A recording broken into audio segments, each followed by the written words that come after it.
links in the description. If you do like this video, if you like the topic, then do like, comment, subscribe, share the video as you see fit. I'm going to actually go through two articles. They're both very, very short. Links in the descriptions. And essentially, they're both cases of self-defense. Kind of Carl Rittenhouse-esque. And I guess with that, a little bit political.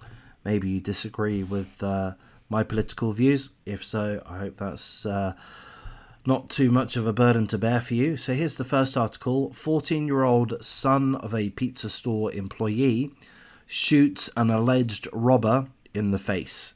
So the 14-year-old son of an employee of Philadelphia's Bold Pizza shot a suspect in the face on Thursday as the suspect was allegedly strangling the employee.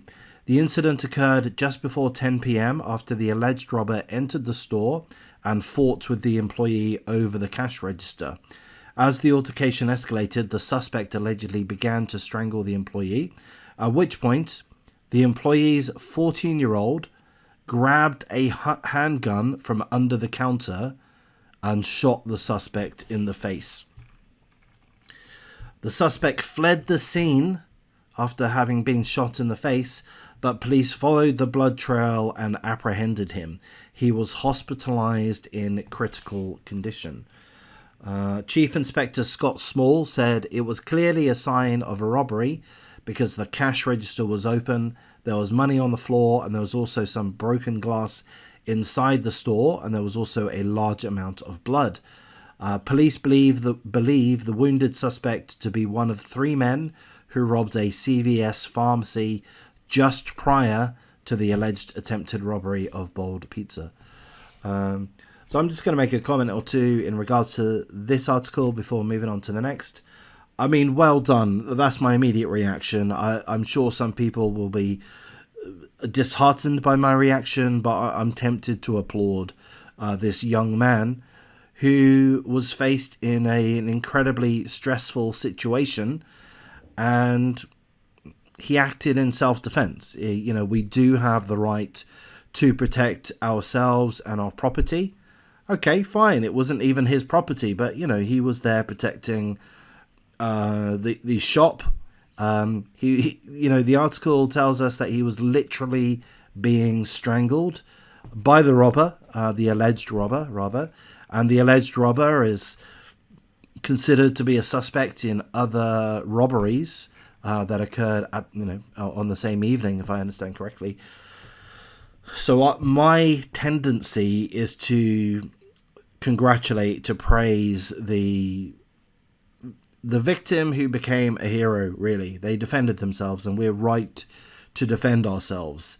Okay, it's not ideal that the guy got shot in the face. That's not ideal. He's in critical condition. He may die. That's not ideal. And the young man would not have wished for that to happen. He didn't ask for this situation to occur. He just found himself in it, and he acted as we do. So I think praise to him, and I do wish him the best of luck, because there's a very good chance that he's going to suffer trauma, psychological trauma, PTSD, or whatever it happens to be, from being involved in this event, from being responsible for grave injuries to a man. But again, I really hope that he gets the right psychological help to realize that it is not his fault. He was put in that situation and he acted, and we are right to act.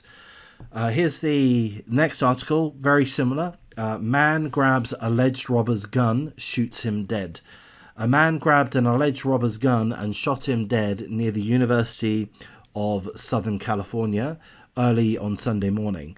The Los Angeles Times reports that three alleged robbers exited a vehicle in the 1300 block of West 35th Street, approached the man, and made demands. The man refused to comply, and there was a struggle, during which one of the alleged robbers dropped his weapon. The man grabbed the gun and shot the assailant, killing him. The other two suspects jumped back in the vehicle and sped off. NBC reports all three robbery suspects were in their 20s, and the man who fought back was 53. Again, I applaud this guy. Obviously, it's shocking, disappointing. There's better words than that, I'm sure, that he was put in this position, that he's killed somebody. He would not have woken up that morning wanting to kill somebody or expecting to kill somebody. He didn't ask for this situation. He merely defended himself. And, at great risk, these guys, these three robbers, were armed. They could have killed him very easily. Thankfully, he's gotten away safe. And, to the robber that got killed, hard cheese. That's my opinion. You might think it's heartless, but perhaps you don't. Perhaps you're in a very similar mindset than myself. But hard cheese, hard luck. The robbers caused this situation. They expect and hope people just to fold over and to comply to such.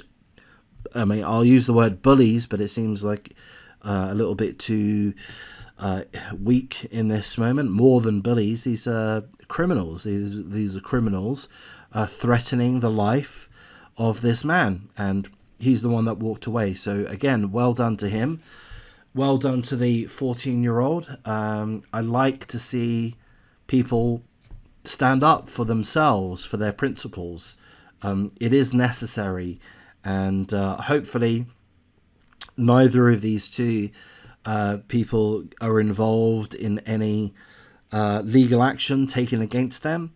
Hopefully it's fully considered self-defense, and they're able to get the psychological help that they'll likely need to be able to cope with such a stressful event.